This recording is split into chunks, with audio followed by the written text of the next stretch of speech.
Hello everyone, welcome to Adil Coaching. My name is Krishnakant Singh Bundela. Micro economics consumer behaviour के हिंदी के part 1 में आप लोगों का स्वागत है. इस पार्ट में हम मार्जिनल यूटिलिटी एनालिसिस पर डिस्कशन करने वाले हैं और चूंकि ये एक एपिसोडिक एक्सप्लेनेशन होगा इसलिए यदि आप हर पार्ट देखेंगे तो आपको चीज़ें क्लियर समझ में आएंगी. ये तो हम पहले भी पढ़ चुके हैं कि माइक्रो इकोनॉमिक्स में कमोडिटीज़ और सर्विसेज की जो प्राइजेस हैं वो मेन चीज़ हैं डिसाइड करने वाली, और ये प्राइजेस डिपेंड करती हैं डिमांड और सप्लाई के रिलेशन पे. यानी किसी भी कमोडिटी की प्राइसिंग डिपेंड करेगी उस कमोडिटी की डिमांड कितनी है और उसकी सप्लाई कितनी है. ये तो हम पढ़ते आ रहे हैं. तो थ्योरी ऑफ डिमांड की अगर हम बात करें तो उसमें दो चीजें हैं. एक तो ये डिमांड है कमोडिटी की और दूसरी चीज है फैक्टर्स. कौन से फैक्टर्स? जो उसको डिटरमाइन करते हैं, जो उसको कॉन्स्टिट्यूट करते हैं उस कमोडिटी को. जैसे अगर हम बरसात की बात करें और छाते की बात करें, अगर छाता एक कमोडिटी है तो उसकी डिमांड कितनी है पहली चीज, और दूसरी चीज वेदर कैसा है. फैक्टर्स देखे जाएंगे कि वेदर कैसा है वहां का. तो ये दोनों चीजें मिलाकर थ्योरी ऑफ डिमांड बना. तो क्लासिकल इकोनॉमिस्ट ने किसी भी कमोडिटी की प्राइस पर ध्यान दिया. उन्होंने कहा कि प्राइस किसी भी कमोडिटी की दो चीजों पर डिपेंड करती है, डिमांड और सप्लाई पर. जैसी डिमांड होगी उसी के हिसाब से सप्लाई होगी और उसी के हिसाब से प्राइजेस भी सेट होंगी. लेकिन उन्होंने डिमांड के एस्पेक्ट को निगलेक्ट किया है और सप्लाई के एस्पेक्ट को सिलेक्ट किया है, जिसको हम कॉस्ट ऑफ प्रोडक्शन भी कह सकते हैं. यानी अगर 10 रुपए हमारा कॉस्ट ऑफ प्रोडक्शन है तो हम प्राइस 12 रुपए रख देंगे. हमें डिमांड से कोई मतलब नहीं है. डिमांड को क्लासिकल इकोनॉमिस्ट ने इग्नोर कर दिया था और इसी कमी की वजह से प्रॉपरली हम उस प्राइस तक नहीं पहुंच पाए, उस प्राइस थ्योरी तक नहीं पहुंच पाए जो बेसिकली है. केवल अगर ये देखें कि यूटिलिटी यूज क्या है उस कमोडिटी का, उसी के हिसाब से उसकी वैल्यू रखना हो अगर, तो ये बड़ा गलत कंसेप्ट होगा. क्यों? क्योंकि अगर हम बात करें, एडम स्मिथ ने जो एक एग्जांपल दिया था कि डायमंड का यूज बहुत कम है, पानी का यूज बहुत ज्यादा है, लेकिन फिर भी पानी सस्ता है और डायमंड बहुत महंगा है. तो ये लॉजिक तो यहां पर लगता नहीं है.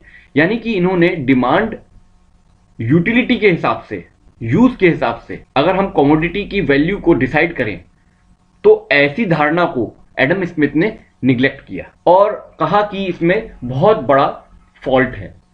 इसके बाद करीब करीब 1 सेंचुरी के बाद यह चीज क्लियर हुई थ्योरी ऑफ डिमांड से, जिस पर प्रकाश डाला स्टैनले जेवॉन्स और एल्फ्रेड मार्शल ने. ये दोनों इंग्लिश इकोनॉमिस्ट थे. फिर बाद में ये थ्योरी फ्रेंच और ऑस्ट्रियन इकोनॉमिस्ट ने भी डेवलप की थी, जैसे वॉलरेस जो कि फ्रेंच के थे और कार्ल मेंगर जो कि ऑस्ट्रियन इकोनॉमिस्ट थे. तो ये जब थ्योरी ऑफ डिमांड डेवलप हुई तो इसमें अब हम क्या क्या पढ़ेंगे वो देखते हैं. द कार्डिनल यूटिलिटी एनालिसिस पर ध्यान देंगे. फिर ऑर्डिनल यूटिलिटी एनालिसिस क्या होती है, रिवील्ड प्रेफरेंस एनालिसिस और cardinal utility analysis of risky choices, ये सब हम कवर इसमें करेंगे. तो कार्डिनल यूटिलिटी एनालिसिस के पहले ये हमको समझना जरूरी है कि यूटिलिटी इकोनॉमिस्ट के हिसाब से क्या है. स्टैनली जेवॉन्स ने बताया कि जो कमोडिटी है, जो भी प्रोडक्ट है, वो अगर आपको उतनी लेवल की संतुष्टि दे पा रहा है, यानी उसकी एबिलिटी सेटिस्फाई करने की जो है, वही उस प्रोडक्ट की डिमांड को डिसाइड करता है. यानी डिमांड डिपेंड करती है want satisfying power of A commodity या सर्विस, और इस एबिलिटी को जो सेटिस्फाई करती है उस एबिलिटी को कहा गया है यूटिलिटी. लेकिन ये यूटिलिटी सब्जेक्टिव और इंट्रोस्पेक्टिव है, यानी पर्सनल फीलिंग्स, टेस्ट्स, ओपिनियंस, इन सब पर डिपेंडेंट है. मेंटल एटीट्यूड, इमोशंस, यानी कि यहां पर वही एक प्रोडक्ट हो सकता है किसी को इमोशनली सेटिस्फाई करता हो, किसी को केवल फिजिकली सेटिस्फाई करता हो, कोई उससे बहुत ज्यादा अटैच्ड हो, उसको इमोशंस उसके प्रति हो, कोई अटैच ना हो, केवल वो फिजिकली उसको एक्सेप्ट करता हो, कोई एक तरीके का कपड़ा ही पहनना चाहता है, उसका मेंटल एटीट्यूड है उसकी तरफ, कार ही चाहिए किसी को, कार में भी क्वालिटी चाहिए, नैनो कार नहीं चाहिए. तो डिपेंड करता है यूटिलिटी सब्जेक्टिव और इंट्रोस्पेक्टिव एस्पेक्ट पर. यह बहुत इंपॉर्टेंट पॉइंट है. एक बात और है, यूटिलिटी और सेटिस्फैक्शन के बीच में डिफरेंस है कि नहीं है, और है तो क्या है, वो हमको समझना बहुत जरूरी है.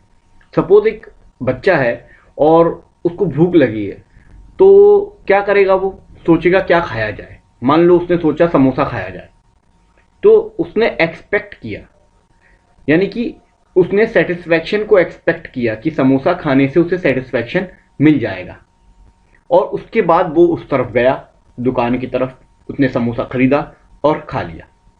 तो बाद में जो हुआ उसको कहेंगे हम सेटिस्फैक्शन रियलाइज्ड। पहले क्या था? Satisfaction expected. तो एक्सपेक्टेड सेटिस्फैक्शन को हम कहते हैं यूटिलिटी। यानी पहले से आपने किसी चीज में अंदाजा लगा लिया कि हमको इससे इतना सेटिस्फैक्शन मिलेगा, वो है यूटिलिटी। उसके बाद फिर आप उस तरफ जाओगे उसे खरीदने के लिए, ठीक है। और फिर जब आप उसे खरीद लोगे, खा लोगे या यूज कर लोगे, तो जो होगा उसको कहते हैं सेटिस्फैक्शन। यानी कि पहले सोचा, उसके बाद यूटिलिटी के बारे में ध्यान आया, तो कैपेसिटी उसकी पता लगी सेटिस्फैक्शन की, और फिर अंततः उसको हमने खा लिया या कंज्यूम कर लिया। लेकिन इसमें एक दिक्कत यह है कि जो हमने सोचा था समोसा इस तरीके का लगेगा, और हम दूसरी दुकान में गए समोसा खाने के लिए, और हमको वहां पर उतना सेटिस्फैक्शन नहीं मिला जितना हमने सोचा था, कम मिला, या हो सकता है ज्यादा ही मिला। इसका मतलब सेटिस्फैक्शन और एक्सपेक्टेड सेटिस्फैक्शन में डिफरेंस है, ये दोनों एक नहीं होते। अगर इसने समोसा खाया है तो वो समोसे का टेस्ट इसको अच्छा भी लग सकता है, बुरा भी लग सकता है, इसको सेटिस्फाई भी कर सकता है जैसा उसने सोचा था, या उससे ऊपर भी या उससे नीचे भी। ये एक डिफरेंस है। दूसरा ये डिफरेंस है कि जब हम यूटिलिटी की बात करें तो इसको प्राइस के टर्म्स में नापा जा सकता है, भले ही इनडायरेक्ट वे में, लेकिन नापा जा सकता है। कैसे नापा जा सकता है ये हम आगे पढ़ेंगे, लेकिन नापा जा सकता है। मगर सेटिस्फैक्शन को नापने का ऐसा कोई भी मेजरमेंट अभी तक नहीं बना, ये एक और डिफरेंस है। तो यूटिलिटी और सेटिस्फैक्शन, यहां तो हमने कन्वीनियंस के हिसाब से डिफरेंस देख लिया, मगर इकोनॉमिक्स में जब हम पढ़ेंगे तो इन दोनों शब्दों को हम एक ही मानेंगे, इसको साइनोनिमसली लेंगे।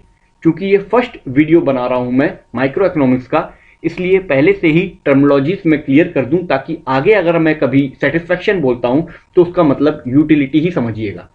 ये कन्वीनियंस के लिए एक तरीके से हमने उसमें डिफरेंस कर दिया है, बाकी इकोनॉमिस्ट इसको एक ही जैसा यूज करते हैं इकोनॉमिक्स में। तो इस यूटिलिटी को कैसे मेजर किया जाए? जैसा मैंने आपको बताया कि यूटिलिटी को नापने के लिए प्राइस इंपॉर्टेंट रोल प्ले करता है। देखिए, मान लीजिए दो लोग हैं, एक्स और वाई, प्रोडक्ट हैं दो, ए और बी। एक्स ए पर खर्च करता है सपोज 1 रुपए, और बी पर खर्च करता है सपोज 2 रुपए। यानी ए पर कम खर्च करता है, ए उसके लिए कम यूटिलिटी वाला प्रोडक्ट है, और बी ज्यादा यूटिलिटी वाला प्रोडक्ट है। और वाई ए पर खर्च करता है सपोज 5 रुपए, और बी पर वो खर्च ही नहीं करता। इसका मतलब है ए उसके लिए बहुत ज्यादा इंपॉर्टेंट हो गया, ए उसको ज्यादा यूटिलिटी दे रहा है, ज्यादा सेटिस्फैक्शन दे रहा है। जैसा कि हमको पता है यूटिलिटी मेंटल एटीट्यूड, इमोशंस और फीलिंग्स पर डिपेंड करता है। तो वाई की फीलिंग ए के प्रति ज्यादा है, ज्यादा वो अटैच्ड है ए से, तो वो उस पर 5 रुपए भी खर्च कर सकता है। एक तो ये सिनेरियो है। दूसरा एस्पेक्ट ये देखिए कि सपोज वाई एक्स से अमीर हो, इसलिए वो ए का प्रोडक्ट ले रहा है ज्यादा पैसों में। सपोज ए है एप्पल, एक्स एप्पल ले रहा है 60 रुपए किलो वाला, और वाई एप्पल ले रहा है 150 रुपए किलो वाला। दोनों 1-1 किलो ले रहे हैं, लेकिन थोड़ा क्वालिटी में भी अंतर है, मगर ये अमीर है।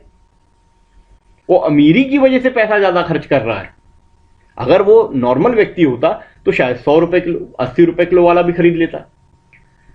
तो कहने का मतलब यह है कि प्राइस से यूटिलिटी तो समझ में आती है, मगर कितनी कॉम्प्लेक्स है। लेकिन इसके अलावा कोई रास्ता भी नहीं है यूटिलिटी को नापने का। यानी इसमें इतना बड़ा ये डिफेक्ट है, उसके बाद भी यही एक मेजरिंग रॉड है यूटिलिटी को नापने का, मनी।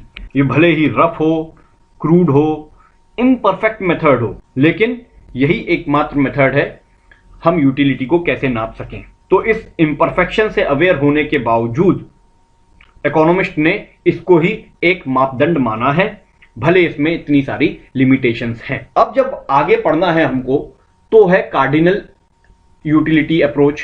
तो उसके पहले हम देख लें कि कार्डिनल और ऑर्डिनल में बेसिक डिफरेंस क्या है। जब हम कार्डिनल की बात करें तो उसका मतलब यह है कि चीजों को हम नंबर दें, पॉइंट्स दें। 10 में से कितना दोगे आप इसको? 1 दोगे, 10 दोगे, अगर 7 दे दिया तो हमको समझ में आ गया हाँ आपने कितना वेटेज दिया, 2 दे दिया तो समझ में आ गया कितना वेटेज दिया, ठीक है। ऑर्डिनल में क्या होता है, फर्स्ट, सेकंड, थर्ड, फोर्थ ऐसा दे दिया। तो इसमें फर्क क्या पड़ता है कि जब हम कार्डिनल की बात करें तो 1 से लेकर 2 और 2 से लेकर 4, तो हमको पता है 1 से 2 यानी दुगना हो गया, और 2 से 4 फिर दुगना हो गया। तो हमको पता है कि दुगना यूटिलिटी हो गई है। अगर आपने किसी को यूटिलिटी दे दी है 5 और किसी को दे दी है 2.5, तो पता है कि हाँ डबल यूटिलिटी आप दे रहे हो पहले वाले प्रोडक्ट को, यानी पहला वाला प्रोडक्ट आपको डबल सेटिस्फैक्शन दे रहा है। सपोज एक बच्चा है और उसको संतरा खाना है, संतरा उसको 10 यूनिट्स देता है, लेकिन केला उसको 20 यूनिट्स देता है, यूटिलिटी सेटिस्फैक्शन। तो इसका मतलब क्या है, संतरा उसको कम देता है और केला दुगना देता है, सेटिस्फैक्शन। ये हमको इससे समझ में आता है कार्डिनल अप्रोच से। लेकिन जब हम ऑर्डिनल की बात करें, फर्स्ट, सेकंड, थर्ड की, तो फर्स्ट को मान लो 85% मिले हो, सेकंड को 84% मिले हो, तो डिफरेंस कितने का है, ओनली 1%। कैसे पता चलेगा अगर हमको कोई परसेंटेज ना बताए तो, और फर्स्ट और सेकंड बताए। और थर्ड वाले का मान लो 65% है, तो ये तो और ज्यादा डिफरेंस हो गया 19%। अब फर्स्ट और सेकंड में जब 1% है तो सेकंड और थर्ड में भी 1% होना चाहिए, लेकिन ये तो पता नहीं लगता। तो ये बहुत बड़ा डिफेक्ट है ऑर्डिनल में, इसको नापना तो बहुत मुश्किल है। अगर संतरे को हम फर्स्ट प्रेफरेंस दे रहे हैं और केले को सेकंड प्रेफरेंस दे रहे हैं, तो हम कैसे पता लगाएंगे कि उनमें डिफरेंस कितने का है। यहां तो पता लग रहा है डबल का डिफरेंस है, पर यहां कैसे पता लगेगा, बहुत दिक्कत है। दूसरी बात यह है कि कार्डिनल अप्रोच में इसको कैलकुलेट किया जा सकता है, मैथमेटिकल भी होता है, और एक क्वांटिफाइड किया जा सकता है, क्वांटिटी में बताया जा सकता है। लेकिन ऑर्डिनल सब्जेक्टिव होता है, मेंटल कंसेप्ट है, और क्वांटिफाई करना यूटिलिटी को बहुत एब्सर्ड मानते हैं, बहुत नामुमकिन सा। इसको कार्डिनल अप्रोच को दिया था अल्फ्रेड मार्शल ने, और हिक्स ने दिया था ऑर्डिनल अप्रोच। ऑर्डिनल अप्रोच जब हम पढ़ेंगे तो हमको पढ़ना पड़ेगा इंडिफरेंस अप्रोच, इंडिफरेंस कर्व वगैरह हम पढ़ेंगे बाद में, और उसके पहले हम पढ़ेंगे कार्डिनल जो अल्फ्रेड मार्शल ने दिया था, जिसको हम मार्शलियन अप्रोच कहते हैं।